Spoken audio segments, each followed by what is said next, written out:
정리해서 말씀드리면 어떻게 하면 인맥, 연고 이런 것 중심의 그 공천 기준에서 가치나 비전 기준의 공천으로 옮겨갈 거냐 이런 것이 좀 굉장히 좀 실질적인 문제입니다. 본 문제 같은 경우는 눈에 띄면 그대로 부셔버리면 되는데 알게 모르게 가치나 비전, 정책 이런 것을 가지고 판단한다고 하면서도 실제로 인맥이나 연고 이런 것들이 그 공천 과정에서는 작용하고 있기 때문에 이 구조를 어떻게 끊을 것이냐. 그래서 대표적으로 친 DJ, 친 노무현, 혹은 친 어떤 계파, 계보 이런 것들을 넘어서 친서민, 친노동, 친시민 이런 류의 그 과정으로 어떻게 공천을 옮겨갈 거냐 이런 것들이 매우 중요합니다 실제로. 그리고 겉으로 드러나 있는 어떤 경력이나 스펙 이런 것보다도 예를 들면 할 일 과제 이런 것들이 중심입니다. 예를 들면 FTA 문제라든가 검찰 개혁 문제라든가 재벌 개혁 문제라든가 이런 것과 관련해서 실제로 공천이 이루어질 수 있도록 하는 거 이런 것이 이제 더 중요한 문제다 이렇게 생각합니다. 근데 이런 과정에서 다만 문제들은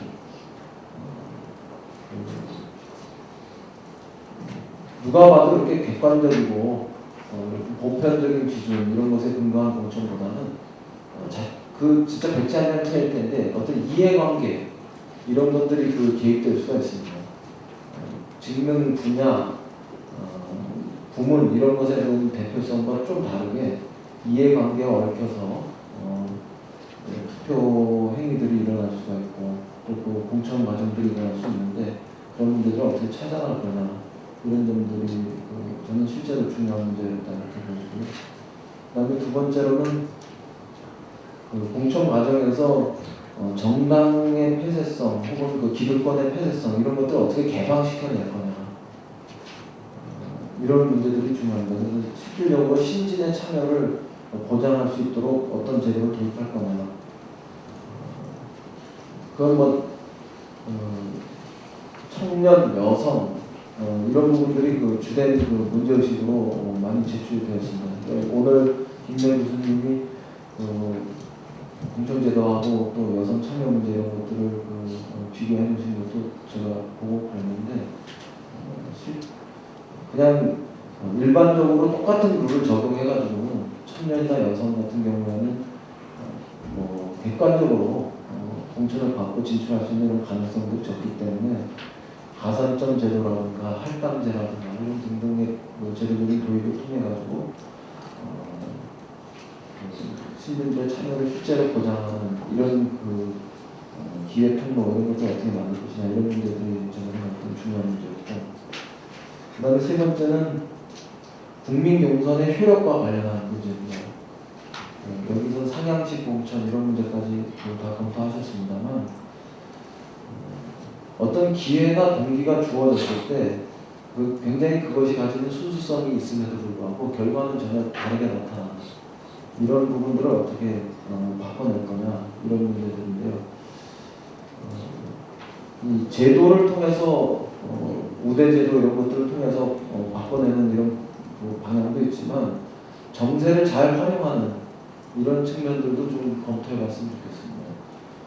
2004년 같은 경우에는 거의 다 신진들이 열린우리당 같은 경우는 상당 부분이 됐었는데 여기서 검토했던 부분들은 여성의 정치 참여 기회가 결과적으로 얼마나 확대됐느냐 이런 측면에서는 부정적이었을지 몰라도 2004년 같은 경우는 탄핵의 역풍 속에서 굉장히 많은 신진들이 등장했던 이런 사례들도 있고 또 올해 같은 경우 2012년 같은 경우에는 이 국민 경선이 벌어질 때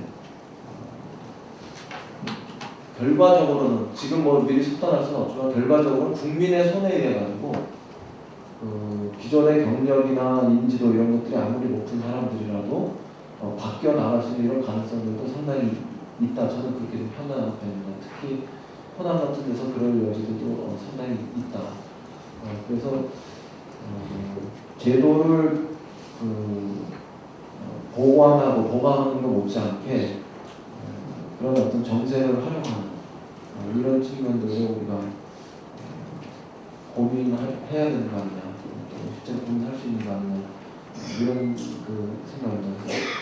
여기서 손일재 교수님이나 김명 교수님이 주셨던 발제 내용 이런 부분들에 대해서는 저도 뭐 크게 다른 생각을 가지지 않고 있습니다만 그냥 현실적인 문제로서 이 세 가지 정도를 어떤 말씀드려 볼 수 있고, 제가 빠뜨렸는데 첫 번째 그런 그 인맥이나 연구 중심에서 가치나 비전 중심으로 옮겨가는 그런 과정에서 적어도 뭐 진보 정당의 경우는 예외였습니다만 민주통합당 같은 경우에 예를 놓고 보면 적어도 이 경선 과정에서 전당대회 과정에서 FTA 문제라든가 검찰 문제라든가 재벌 문제 이런 거에 대해서 워낙 태도들이 분명하게들 다 정리가 돼버렸기 때문에 인물을 검증하는 과정에서 도덕성 문제 말고 이 사람이 이러한 그 가치나 비전에 대해서 확고하게 동의할 것이냐 아니냐 이런 문제들이 대폭 강화돼서 등장하는 그런 가능성은 상당히 마련된다. 이런 측면들을 좀 함께 고려해 보시면 어떨까, 그런 보조적인 말씀 좀 더 드려보겠습니다. 이상입니다.